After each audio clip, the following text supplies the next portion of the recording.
तो हम कहेंगे मानक इलेक्ट्रोड विभव। मानक इलेक्ट्रोड विभव में E0 से डिनोट करते हैं, ऑलवेज E0 से डिनोट करते हैं, इस बात का जरूर ध्यान देना है। मानक इलेक्ट्रोड विभव में E0 से डिनोट करेंगे। यदि अर्ध शेल अभिक्रिया में प्रयुक्त सभी आयनों की सांद्रता इकाई तापमान 25 डिग्री सेल्सियस तथा दाब बरमाइमंडलीय हो तो इलेक्ट्रोड विभव मानक इलेक्ट्रोड विभव कहलाता है। कब कहलाएगा? जब टेम्परेचर आपका कितना हो, 25 डिग्री सेल्सियस हो और दाब बरमाइमंडलीय दाब हो, तो इसे हम मानक इलेक्ट्रोड विभव कहते हैं। इसे E0 से नोट करते हैं, प्रदर्शित किया जाता है। E तथा E0 को सदैव अपचयन विभव माना जाता है जब तक कि यह बताया ना गया हो कि ये ऑक्सीकरण का है या आपका अपचयन का है, तो पहले से ही अपचयन मान लिया जाता है, क्योंकि ज़्यादातर अपचयन की रिएक्शंस में होती है, रेडॉक्स रिएक्शंस होती है। किसी एच सेल के लिए मानक ऑक्सीकरण विभव, मानक अपचयन विभव, इसमें क्या होता है? किसी एच सेल के लिए मानक ऑक्सीकरण विभव बराबर क्या हो जाएगा? माइनस मानक अपचयन विभव। और किसी एच सेल के लिए मानक अपचयन विभव बराबर हो जाएगा माइनस मानक ऑक्सीकरण विभव, यानी इसमें से घटेगा।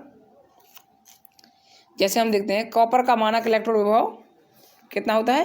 प्लस 0.34 वोल्ट होता है। अब है मानक हाइड्रोजन इलेक्ट्रोड। वह है हाइड्रोजन इलेक्ट्रोड, हाइड्रोजन गैस का दाब वन वायुमंडल, जैसे ही वन वायुमंडल दाब मिल गया तो समझ लो ये मानक में है ना, मानक इलेक्ट्रोड विभव है। तो मानक हाइड्रोजन विभव, अब ये गैस के लिए, हाइड्रोजन के लिए है, हाइड्रोजन गैस के लिए है, तो क्या होगा कि ये हाइड्रोजन गैस का वन वायुमंडलीय दाब लेंगे। तो हाइड्रोजन धनायनों की सांद्रता 1 मोल, 1 मोल ही लेते हैं, 1 मोल हो। और मानक हाइड्रोजन इलेक्ट्रोड विभव इसे हम कह सकते हैं जब इसकी सांद्रता कितनी हो? 1 मोल हो। इसे इलेक्ट्रोड विभव को हम स्वेच्छा से शून्य भी मान लेते हैं, हाइड्रोजन इलेक्ट्रोड विभव को शून्य मान लेते हैं। अब देखिए इसमें सेल का विद्युत वाहक बल EMF, ये क्वेश्चन आपका परीक्षा में आता है मोस्टली। तो ये EMF होता है दो अर्ध सेलों की अपक्रियाओं के अंतर को, ये इन्हें हम जोड़ते हैं टोटल, क्योंकि अर्ध सेलें जो होती हैं अब उसमें एक माइनस का होगा, अपचयन कर रहे हैं तो अपचयन होगा, और वो कर रहे हैं ऑक्सीकरण कर रहे हैं तो ऑक्सीकरण होगा। तो इसमें दो अर्ध सेल अपक्रियाओं, ऑक्सीकरण अर्ध सेल अपक्रिया तथा अपचयन अपक्रिया, दोनों अपक्रिया है। दो अर्ध सेल, एक में ऑक्सीकरण भी हो रहा है, एक में रिडक्शन भी हो रहा है, एक में ऑक्सीडेशन हो रहा है, एक में रिडक्शन, 2 सेल लेंगे ना हम, 2 अर्ध सेलों के लिए के इलेक्ट्रोड विभव में अंतर को सेल का विद्युत वाहक बल कहते हैं। उनके दोनों के अंतर को क्या कहेंगे हम? EMF कहते हैं। तथा मानक परिस्थितियों में इसे मानक सेल कह देते हैं, यानी E0 से डिनोट कर देते हैं।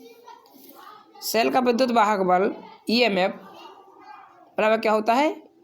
E0 कैथोड और E0 एनोड, ये होगा। तो इसे एक हम उसे एग्जाम्पल के माध्यम से समझते हैं। इससे क्वेश्चन आता है निम्नलिखित सेल के विद्युत वाहक बल EMF की गणना कीजिए।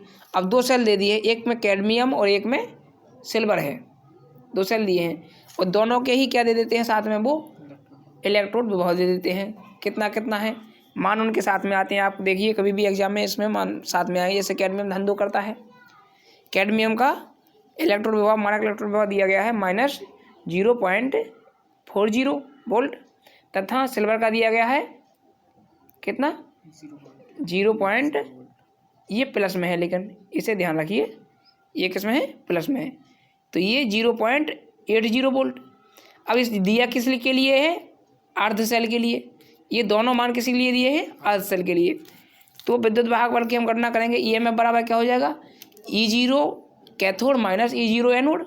अब इसी में इन मानों को उठाकर सीधे सीधे रख देंगे, हम कुछ नहीं करना है। जैसे ही हम इन मानों को रखते हैं तो देखिए ये दिया गया है जो CD धन 2 आयन 1 मोल के लिए है, और AG धन 1 आयन, ये भी 1 मोल के लिए है। तो इनका विद्युत वाहक बल क्या करते हैं? सीधे इनमें से अंतर कर लेते हैं। अब इनके दोनों के मान दिए गए बराबर, तो क्या करेंगे? EMF बराबर E0 cathode minus E0 anode. अब इन्हें हम घटा लेंगे, तो इसमें इनके मान दिए हैं, तो इसमें हम पहले किसका लेंगे, जो उसका कैथोड पर है। तो कैथोड पर ये आपका जाएगा सिल्वर, क्योंकि ये प्रबल ऑक्सीकारक है, ये उधर जाएगा। तो इस पर प्लस 0.80 ये सिल्वर का मान रख लेंगे, माइनस, अब ये माइनस में ही दिया गया है कैडमियम का, तो माइनस 0.40। अब उसमें मल्टीप्लाई हो जाएगा माइनस का मल्टीप्लाई हो जाएगा, तो ये डिजिट क्या हो जाएगी, प्लस में हो जाएगी।